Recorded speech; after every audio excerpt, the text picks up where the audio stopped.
Open heart surgery में दिल को बंद करना पड़ता है, पर फिर ब्लड पंप कौन करता है, आइए समझते हैं। तभी आती है हार्ट लंग मशीन। ये एक आर्टिफिशियल डिवाइस है जो आपके हार्ट और लंग का टेम्पोररी काम करती है। ब्लड को ऑक्सीजन देती है और पूरे बॉडी में सर्कुलेट करती है। मतलब जब आपका हार्ट रेस्ट पर होता है ड्यूरिंग सर्जरी, ये मशीन आपकी जान बचाती है।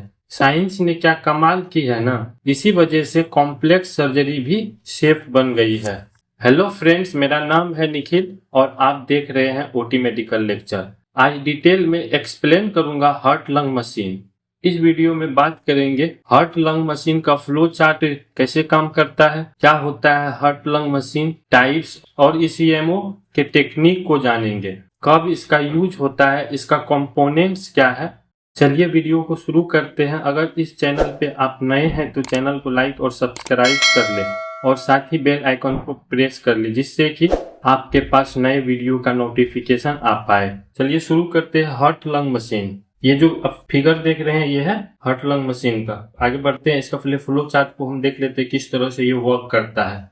डायग्राम को समझते हैं किस तरह से वर्क करता है। यहाँ पे जैसे हार्ट है, हार्ट में नीचे इंफीरियर वेना कावा है और ऊपर सुपेरियर वेना कावा है। तो आइए अब हम लोग समझते हैं। सबसे पहले क्या करते हैं कि वेन जो है राइट फीमरल वेन है, इसमें कैनुलेट करके ब्लड को ड्रेन करते हैं और यहाँ पे रिजर्वायर बैग रहता है और इसमें ड्रेनेज होता है। जो डीऑक्सीनेटेड ब्लड होता है वो यहाँ पे ड्रेन किया जाता है और ये डीऑक्सीनेटेड ब्लड को यहाँ पे ड्रेन करके फिर यहाँ से ड्रेन कैनुला यहाँ पे लगा हुआ है और उसके बाद फिर आते हैं पंप के पास फिर यहाँ से फ्लो मीटर से होते हुए ऑक्सीजनेटर के पास जाता है और ऑक्सीजनेटर से फिर रिटर्न होकर के हमारे हार्ट के पास आता है। हार्ट का सबसे बड़ा आर्टरी होता है अयोटा के पास। यहाँ पर देख रहे हैं ये जो आप फिगर देख रहे हैं, इसी तरह से यहाँ पे अयोटा पे आकर के यहाँ पर असेंडिंग अयोटा जो है उसमें कैनुला को इंजेक्ट करा जाता है और इसमें फिर से रिटर्न ब्लड को दे दिया जाता है हार्ट के पास और पूरा बॉडी में फिर सर्कुलेट हो जाता है। तो इतना समझ गए हैं कि हार्ट कैसे वर्क करता है। इसको हम लोग आगे डिटेल में समझेंगे। सिर्फ ये ब्लॉक डायग्राम को समझाना चाहते थे किस तरह से इसका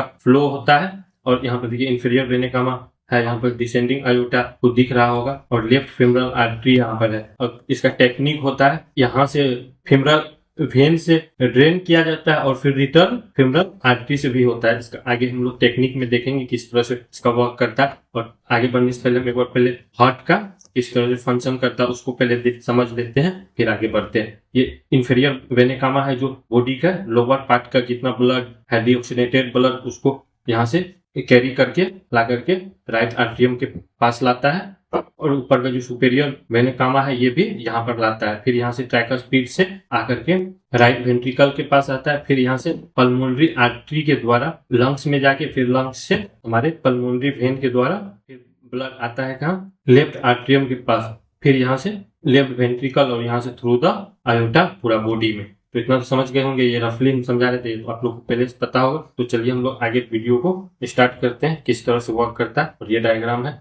इसको आगे हम लोग समझेंगे। चलिए अब हम लोग स्टार्ट करते हैं। Definitions of heart lung machine किस तरह से वर्क करता है। ये heart lung machine also known as a cardiopulmonary bypass machine, यानी कि इसको हम लोग हार्ट लंग मशीन बोल सकते हैं या कार्डियोपल्मोनरी बाईपास मशीन भी बोलते हैं, यानी दोनों सेम ही है। Is medical device that temporarily take over the functions of the heart and lungs during open heart surgery. यानी कब इसको हम लोग यूज करते हैं, टेम्पररी इसको यूज करते हैं। टैक्स ओवर द फंक्शन, यानी बॉडी जो मेरा हार्ट और लंग का फंक्शन है ओपन जब हार्ट सर्जरी होता है, जैसे यहाँ पे हार्ट है उसके बाद लंग का जो फंक्शन होता है, हार्ट का फंक्शन क्या होता है, सर्कुलेट करता है बॉडी में पूरा जितना ब्लड होता है मेरा सर्कुलेशन का काम करता है। तो इसका काम मशीन करने लगता है। और जो लंग का काम है कि डीऑक्सीनेटेड ब्लड वहां पर जाकर के प्यूरिफाई होता है, कार्बन डाइऑक्साइड वहां से रिमूव हो जाता है लंग से क्या होता है, ऑक्सीजन लंग से ब्लड में मिक्स होकर के फिर पूरा बॉडी में होता है। तो ये सारा काम कौन करेगा, तो हार्ट लंग मशीन करेगा, जिसको हम लोग कार्डियोपल्मोनरी बाईपास मशीन भी कहते हैं। तो उम्मीद करते हैं ये लाइन आपको समझ में आ गया होगा। It's pumps and oxygenated blood, यानी क्या करता है, पंप करता है ऑक्सीजनेटेड ब्लड को।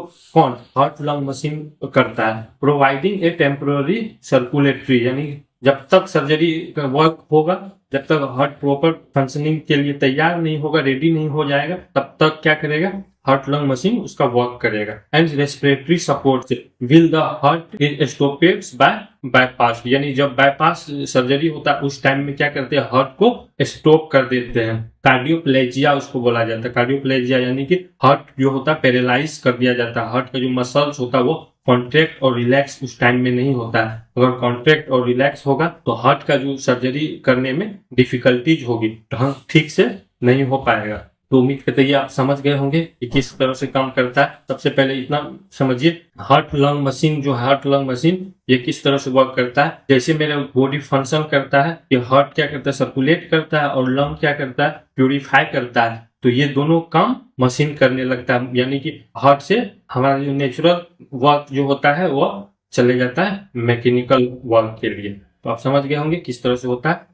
Most commonly use to perform a cardiopulmonary bypass, यानी हम लोग मोस्टली कॉमनली इसका यूज करा जाता है, परफॉर्म करते हैं कार्डियोपल्मोनरी बाईपास के लिए। बाईपास समझ ही रहे होंगे किस तरह से इसका होता है। कार्डियो हार्ट समझ रहे हैं, पल्मोनरी यानी लंग्स। तो इसका जो बाईपास हम लोग करेंगे, तो बाईपास यानी एक जगह से हट के हम लोग दूसरे साइड से, जैसे यहाँ से एक रोड है और साइड से एक रोड निकाल दिए, इसको बाईपास करते हैं। इसीलिए इसको बाईपास करते हैं, जो कि बॉडी से बाहर हम लोग इसका वर्क करवाते हैं, इसीलिए इसको बोलते हैं हार्ट लंग मशीन। तो उम्मीद करते हैं समझ गए होंगे।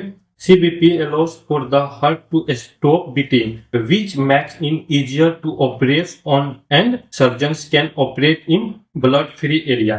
यानी यहाँ पे क्या होता है कि जब ऑपरेट करते हैं उस टाइम में स्टॉप रहता है, इसका जो बीटिंग होता है स्टॉप रहता है, तो ऑपरेट करने में आसानी होता है, डिफिकल्ट का सामना नहीं करना पड़ता है, कंफर्टेबल होता है वहां पर ऑपरेट करने में, और ब्लड फ्री एरिया होता है। जैसे अब इस फिगर में आप समझ सकते हैं, देखिए जैसे इस फिगर में आप देख रहे होंगे, इस फिगर में क्या होता है, सबसे पहले यहाँ पर सुपेरियर वेने कामा है और इंफेरियर वेने कामा।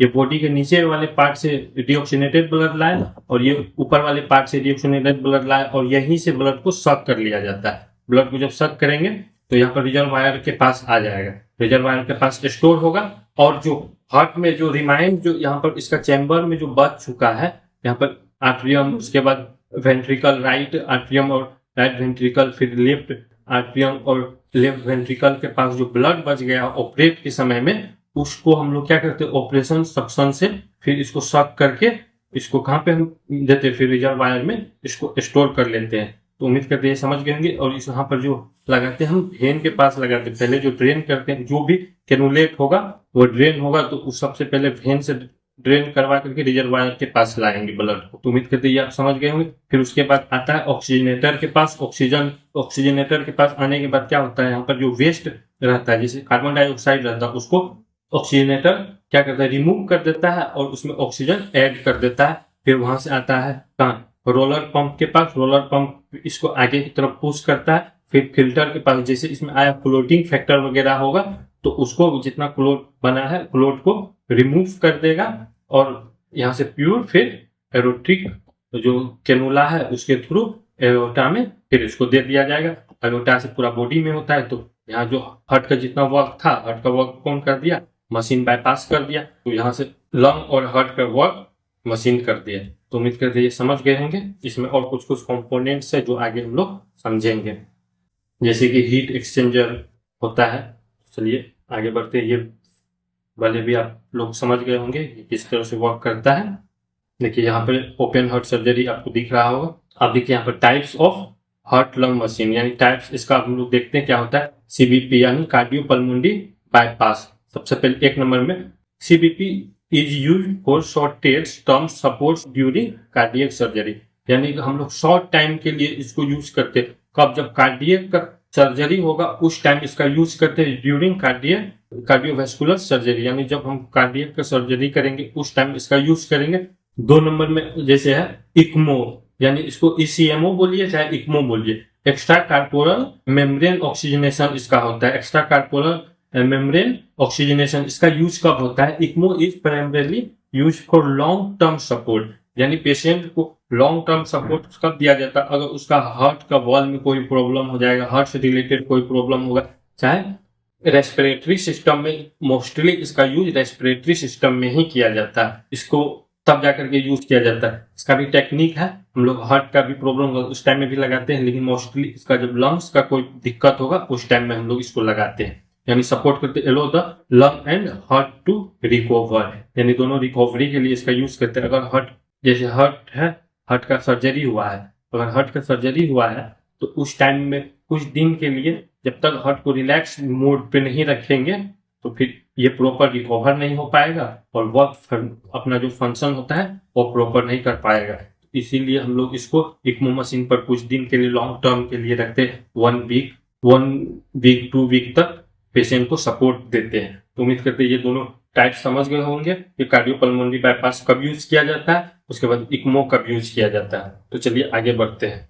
अब देखते हैं इक्मो को हम लोग करते हैं एक्स्ट्रा कार्पोरल मेम्ब्रेन ऑक्सीजनेशन, यानी इसको किस तरह से वर्क करता है इसको हम लोग समझते हैं।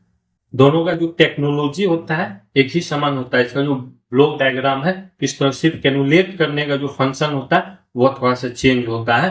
तो आइए उसको आगे और डेप्थ में पढ़ेंगे, तो इसको थोड़ा सा समझ लेते हैं कि किस तरह से। जैसे यहाँ पर ब्लू कलर का ये जो दिख रहा होगा ट्यूब, इसमें डीऑक्सीनेटेड ब्लड को हम लोग ड्रेन करते हैं, ड्रेन करके लाते हैं यहाँ पंप के पास। फिर पंप क्या करता है, यहाँ सबसे पहले रिजर्व वायर होता है लगा हुआ, डायग्राम में नहीं दिखाया गया है। रिजर्व वायर के पास इसमें भी स्टोरेज करा जाता है। फिर पंप के पास आकर के आर्टिफिशियल लंग, जिसमें हम लोग क्या करते हैं ऑक्सीजनेटर बोलिए इसको, चाहे आर्टिफिशियल लंग्स भी बोल सकते हैं। यहाँ पे ये ऑक्सीजन को इसमें ऐड करता है, उसके बाद डीऑक्सीनेटेड जो ब्लड होता है जैसे कार्बन डाइऑक्साइड उसको रिमूव कर देता है। फिर हीट एक्सचेंजर के पास आता है और फिर रिटर्न ब्लड बॉडी में चले जाता है। जैसे हेपरिन थिनर का क्या होता है, ब्लड को थिनर का यूज करते हैं। हेपरिन क्यों यूज किया जाता है, अगर हेपरिन यूज नहीं किया जाएगा तो क्लोटिंग फैक्टर सबसे ज्यादा होगा। जैसे बॉडी से बाहर आया हीट और अलग इन्वायरमेंट में जाने के बाद क्लोट होने लगता है, ब्लड क्लोट होने लगता है, इसीलिए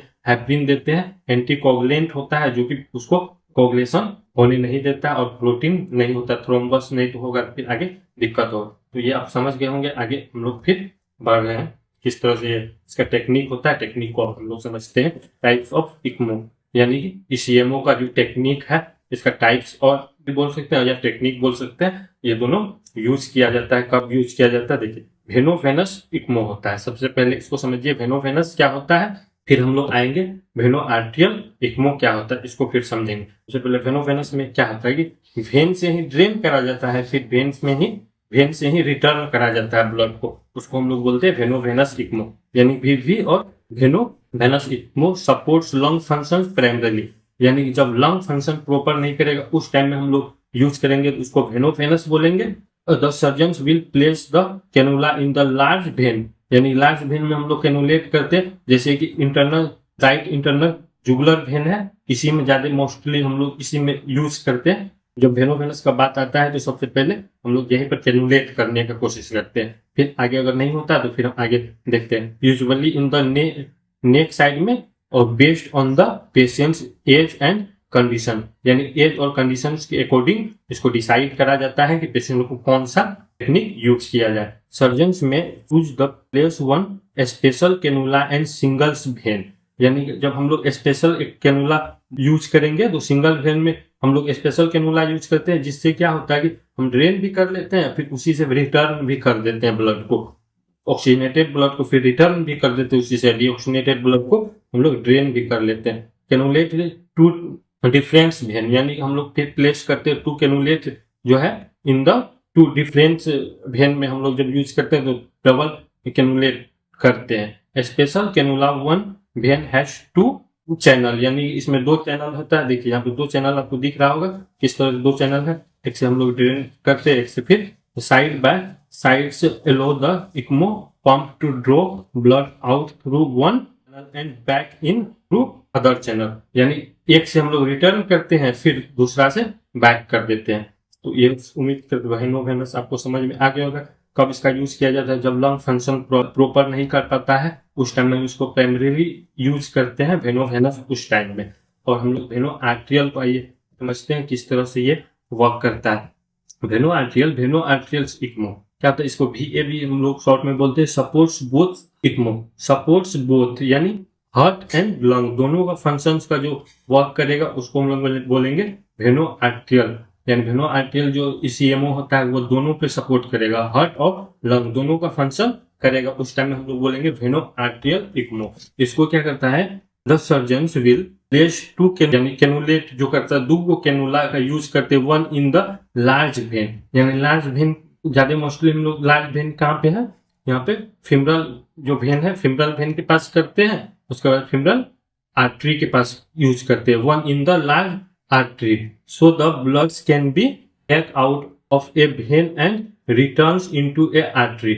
यानी हम लोग क्या करते हैं, उसे ड्रेन कर लेते हैं वेन से और रिटर्न कर देते हैं आर्टरी से। Veno arterial ECMO is most like the heart lung machine use during heart surgery, यानी हार्ट का जब सर्जरी करते हैं उस टाइम में इसका यूज करते हैं, यानी दोनों का जब फंक्शन करना स्टार्ट कर देगा तो उस टाइम में हम इसका यूज कर सकते हैं। देखिए पल्मोनरी सर्कुलेशन जो होता है उसका भी वर्क यही करता है कि पल्मोनरी सर्कुलेशन किस तरह से होता है, यानी कि अभी तक में आपको समझ में आ गया होगा कि पल्मोनरी सर्कुलेशन किस तरह से वर्क करता है, यानी हार्ट और लंग दोनों का फंक्शन को, अगर आप हार्ट और लंग का एनाटॉमी और फिजियोलॉजी अगर ठीक से पढ़े होंगे तो अभी तक में ये आपको समझ में आ गया होगा। तो चलिए आगे हम लोग बढ़ते हैं। Indications of heart lung machine, यानी इसका इंडिकेशन क्या होता है, हम कब कब इसका यूज करते हैं, तो आइए समझते हैं।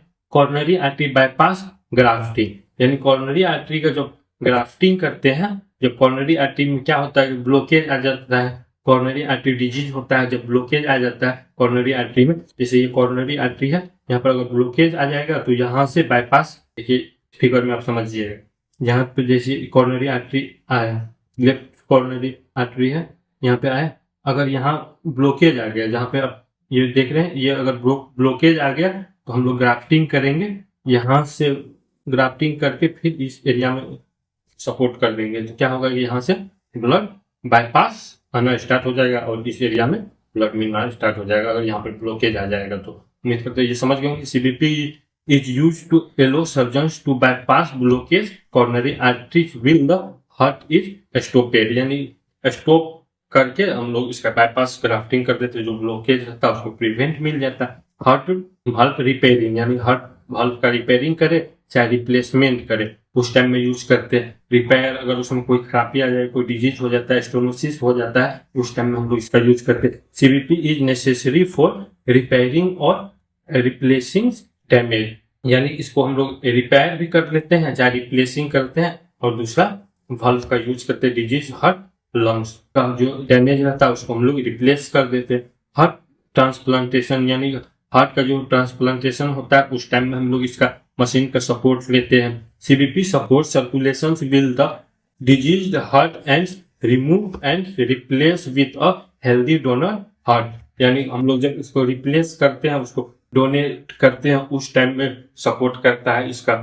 हार्ट ट्रांसप्लांटेशन के टाइम में इसका यूज करते हैं। कॉन्जेनाइटल हार्ट डिफेक्ट्स, यानी कॉन्जेनाइटल हार्ट डिफेक्ट्स, जैसे कि यहाँ पे जब बचपन के टाइम में जो चाइल्ड होता है उस टाइम में जो डिफेक्ट आने लगता है, जैसे यहाँ पे आपको वेंट्रिकल दिखता होगा, यहाँ वेंट्रिकल दिखता होगा, इसका जो डायसेक्ट करता है, यहाँ से अगर ये वेंट्रिकल और वेंट्रिकल आपस में जुड़ जाता है तो इसी को हम लोग बोलते हैं कि जो होता है कॉन्जेनाइटल हार्ट डिफेक्ट्स आता है, जो बचपन में आ जाता है और कई इसमें हो सकता है। यानी CBP is used for correct structures abnormalities present at birth, यानी जब बर्थ होता है, जब देखते हैं बच्चे को, जब हार्ट को देखते हैं तो एबनॉर्मल हो जाता है, उसका एबनॉर्मल वर्क करता है, उसका फिजियोलॉजी में चेंज आ जाता है, एनाटॉमी में चेंज रहता है, तब इसका हम लोग यूज करते हैं। तो उम्मीद करते हैं ये समझ गए होंगे किस तरह से ये वर्क करता है। एरोटिक एनोरिज्म से रिपेयर, यानी कि एरोटिक एनोरिज्म्स क्या होता है, जैसे आयोटा है, आयोटा का देखिए, जैसे ये आयोटा है, आयोटा में क्या होगा कि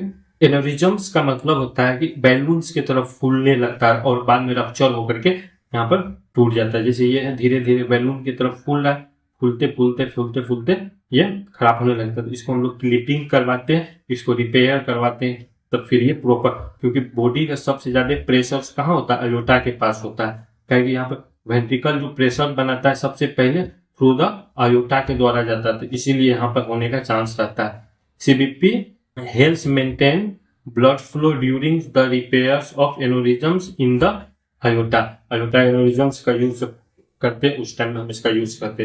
उम्मीद करते ये अब तक में आपको समझ में आ गया होगा। अगर वीडियो समझ में आया होगा तो चैनल को लाइक और सब्सक्राइब कर लीजिए। चलिए आगे बढ़ते हैं, इसका components of heart lung machines को देखते हैं। थोड़ा सा वीडियो लंबा होगा, लेकिन पूरा आखिरी तक देखिएगा, समझ में आएगा। हम लोग कंपोनेंट्स का हर एक पॉइंट पे बात करेंगे। जैसे कार्डियोप्लेजिया जो बताए थे, कार्डियक का क्या करते हैं कि पैरालाइज करते हैं, एक सॉल्यूशन देते हैं। जब स्ट्रोक हो जाता है फिर हम लोग प्रोवाइड होता है, बहुत ही अच्छा सरफेस मिलता है, यहाँ पर कि कॉन्ट्रैक्ट और रिलैक्स नहीं होता है, तो रेस्ट रहता है, उस टाइम में ठीक रहता है, यानी कि कंफर्टेबल होता है सर्जन को सर्जरी करने में। कैनुला का यूज करते हैं, उसके बाद ब्लड रिजर्वायर का यूज करते हैं, कैनुला जो ड्रेन करते हैं फिर रिटर्न करते हैं, कैनुला का यूज करते हैं। रिजर्वायर जिसमें हम लोग स्टोर करते हैं ड्रेन करके। हैपरीन पंप का यूज करते हैं, इससे क्या होता है कि जो ब्लड में क्लोटिंग फैक्टर्स का डर रहता है, क्लोटिंग फैक्टर को कम करता है। रोलर पंप का यूज करते हैं, सेंट्रीफ्यूगल पंप इस तरह से वर्क करता है। आगे हम लोग इसको डिटेल में देखेंगे। ऑक्सीजनेटर का यूज करते हैं, हीट एक्सचेंजर करते हैं, ये सारे उसका कंपोनेंट्स है। यहाँ पर देख रहे होंगे कार्डियोटोमी रिजर्वायर जो यहाँ पर है, वेनस का यहाँ पर दिख रहा होगा आपको फिगर में। ऑक्सीजनेटर यहाँ पे लगा हुआ रहता है, हीट एक्सचेंजर रहता है। अगर यहाँ पर नहीं दिखता होगा तो आप क्या करके सर्च करके देख सकते हैं कि इस कंपोनेंट्स किस टाइप्स का होता है। गैस एंड वैक्यूम्स लाइन्स यहाँ पे आपको दिख रहा होगा। उसके बाद पेशेंस मॉनिटरिंग लगा हुआ रहता है इस मशीन में। गैस ब्लेंडर लगा हुआ रहता है, वेपोराइजर्स लगा हुआ रहता है। वेपोराइजर्स जो हम लोग एनेस्थेसिया प्रोवाइड करते हैं, एनेस्थेसिया प्रोवाइड करने के बाद जैसे जनरल एनेस्थेसिया देते हैं तब जाकर के इसका यूज करते हैं। इसको भी समझ लीजिए, एनेस्थेसिया का जब जनरल एनेस्थेसिया दिया जाएगा, जीएच अगर दिया जाएगा, तो उस टाइम में हम लोग बाईपास जब करते हैं, कार्डियोपल्मोनरी बाईपास मशीन का यूज करते हैं तब जाकर के, यानी कि जब अगर हार्ट ठीक रहेगा, लंग्स में कोई प्रॉब्लम आएगा तो हम लोग इंटरनल जुगुलर वेन में जब इंसर्ट करते हैं उस टाइम में हम लोग लोकल एनेस्थेसिया से भी वर्क कर सकते हैं, यानी माइनर केस में हम यूज कर सकते हैं। जब सपोर्ट के लिए यूज करेंगे हार्ट लंग मशीन को, यानी कि लंग के सपोर्ट के लिए अगर यूज करेंगे तो उस टाइम में लोकल एनेस्थेसिया से भी वर्क कर जाता है। इन लाइन मॉनिटरिंग लगा हुआ रहता है, हीटर और कूलर लगा हुआ रहता है, यानी बॉडी के टेम्परेचर, कितना बॉडी के टेम्परेचर रखना है उसके अकॉर्डिंग यहाँ पर हीटर का यूज किया जाता है और कूलर का यूज किया जाता है। यानी जितना बॉडी के टेम्परेचर होता है उसके अकॉर्डिंग इसको रखा जाता है। 37 डिग्री सेल्सियस से 2 डिग्री यानी 2 डिग्री कम रखा जाता है बॉडी टेम्परेचर। उसके बाद वेंट और सक्शन एंड कार्डियोप्लेजिया पंप यहाँ पर लगा हुआ रहता है, यानी कार्डियोप्लेजिया जो सॉल्यूशन होता है उसको कंटिन्यू दिया जाता है। उम्मीद करते हैं यहाँ तक आपको समझ में आया होगा। इसका कंपोनेंट्स को डिटेल में देखते हैं। कार्डियोप्लेजिया क्या होता है? Temporary arrest of the heart typically achieved during cardiac surgery using a specialised solutions और टेक्निक। यहाँ पर इसका जो हम लोग सब यूज करते हैं इसका कॉन्सेंट्रेशन रहता है, जैसे पोटेशियम, सबसे बड़ा कॉन्सेंट्रेशन इसका क्या होता है? पोटेशियम होता है, as well as other electrolytes होता है, जैसे कि मैग्नीशियम होता है, कैल्शियम होता है। उसके बाद एडिटिव्स लाइट्स जैसे कि लिडोकेन एंड बाइकार्बोनेट्स वगैरह का यूज करके, इसको इलेक्ट्रोलाइट्स का यूज करके हम लोग स्टॉप करते हैं। इसका कॉन्सेंट्रेशन में रहता है, जैसे पे यहाँ पे आपको दिखता होगा कार्डियोप्लेजिया जो सॉल्यूशन है ये आपको दिखता होगा, ये इंजेक्ट करा जाता है। कैनुला को आप समझिए, उम्मीद करते समझ गए होंगे। ये venous cannula removes oxygen depress the blood flow a patient's body and arterial cannula is sewn into a patient's body and used to infuse oxygen rich blood। यानी यहाँ पर क्या करते हैं, ऑक्सीजन वेन में कैनुला को डाल करके, यानी यहाँ पे होता है कि वेन में कैनुला को इंसर्ट करके और डीऑक्सीजनेटेड ब्लड्स को क्या करते हैं और से ड्रेन कर लेते हैं। ड्रेन करने के बाद फिर हम लोग आर्टेरियल कैनुला जो होता है उसमें उसको कनेक्ट करते हैं आर्टरी में, और यहाँ से फिर ब्लड को रिटर्न कर देते हैं, जिसमें ऑक्सीजन रिच ब्लड होता है। एक cardioplegia cannula is insert into the heart to deliver a cardioplegia solutions. यानी कि अलग से जो हम लोग कैनुला फिर यूज करते हैं उसको हार्ट में स्पेशल यूज करते हैं, क्या करने के लिए? सिर्फ कार्डियोप्लेजिया का जो सॉल्यूशन है उसको हम लोग इंजेक्ट करने के लिए इसका यूज करते हैं, उसको डिलीवर कर पाए। Causes the heart to stop beating, यानी तब क्या करके हार्ट बीट करना बंद कर देता। उम्मीद करते हैं अभी तक समझ में आ गया होगा। ठीक है, ये कैनुला जो दिख रहा है ये कैनुला है, जिसको हम लोग इंसर्ट करते हैं। तो चलिए आगे अब बढ़ते हैं, आगे देखते हैं ब्लड रिजर्वायर को देखते हैं। A container that temporarily holds oxygen poor blood drawn from the patient's body, यानी हम लोग बॉडी से जब ड्रेन करवाते हैं ब्लड को, उसका कंटेनर का यूज करते हैं। हेपरिन पंप यहाँ पर तो दिखता होगा कंटेनर किस तरह से यूज करते हैं, ब्लड रिजर्वायर है। अब आइए समझते हैं हेपरिन पंप क्या होता है। Heparin pumps refers to mechanisms of administrating heparin a blood thinning medications to prevent blood clot forming within the artificial circuit, यानी कि जो प्रिवेंट करता है, जो हेपरिन का यूज करते हैं, एंटीकोगुलेंट होता है, कोगुलेंट होता है, जो इससे क्या होता है प्रिवेंट करता है क्लॉट ना हो ब्लड, जो हमारा जो आर्टिफिशियल से जो लाइन होता है, सर्किट होता है, उसमें ब्लड क्लॉटिंग ना हो और बॉडी में क्लॉटिंग ब्लड ना जाए, इसीलिए इसका हेपरिन का यूज करते हैं। तो आगे बढ़ते हैं। यहाँ पर रोलर पंप है और सेंट्रीफ्यूगल पंप है। ये क्या होता है आगे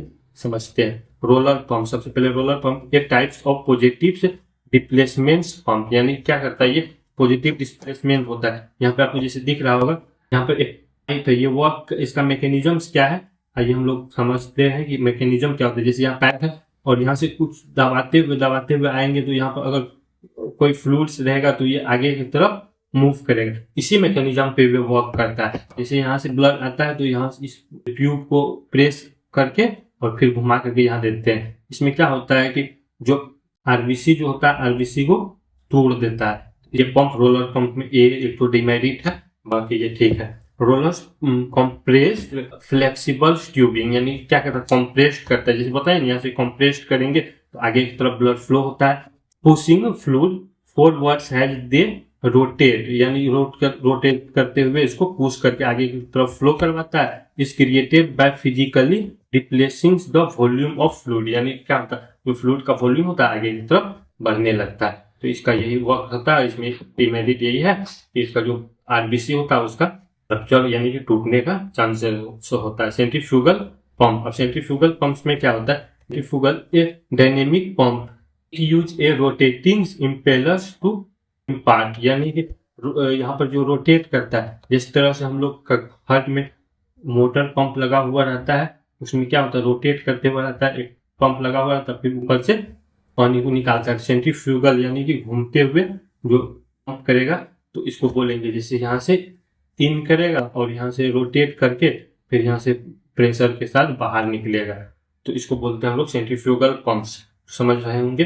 import velocity to fluids and converts that kinetic energy into the pressures to move the fluid, यानी काइनेटिक एनर्जी के साथ ये मूव करके फिर निकल जाता है। तो ये पंप भी समझ गए होंगे।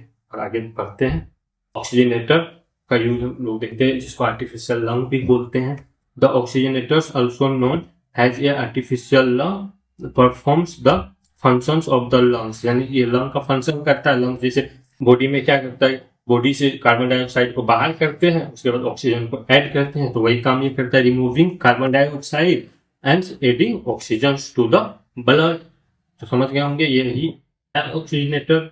Heat exchanger, the heat exchangers primary functions to regulate patient's body temperature during surgery by either heating or cooling the blood to the extracorporeal circuit, यानी एक्स्ट्राकॉर्पोरल का मतलब कि बॉडी से जो बाहर वर्क करता है उसको एक्स्ट्राकॉर्पोरल बोलते हैं। तो उस टाइम में जो होता है कूलिंग, हमको अगर कूल बॉडी चाहिए तो उस टाइम में कूलिंग का ये काम करने लगता है, अगर हीट चाहिए तो हीट काम करते हैं। इस मैकेनिज्म समझ सकते हैं किस तरह से। यहाँ पर तब यहाँ वार्म रहता है, यहाँ पर कोल्ड रहता है, यहाँ फैन लगा हुआ रहता है और ये अपना मैकेनिज्म से हीट एक्सचेंज करते रहता है। तो उम्मीद करते हैं ये वीडियो आप लोगों को समझ में आ गया होगा।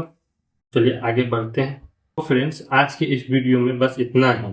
आई hope you understood this information. अगर आपको वीडियो अच्छा लगा हो तो लाइक करें, अपने दोस्तों के साथ शेयर करें और ऐसे ही उपयोगी कंटेंट के लिए चैनल को सब्सक्राइब करना बिल्कुल ना भूलें।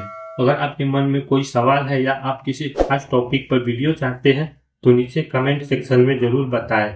मैं आपकी ज़रूरतों के अकॉर्डिंग बाद में आने वाली वीडियो प्लान करूंगा। फिर मिलते हैं अगले वीडियो में एक और ज़रूरी टॉपिक के साथ। तब तक के लिए पढ़ते रहिए, प्रैक्टिस करते रहिए। All the best.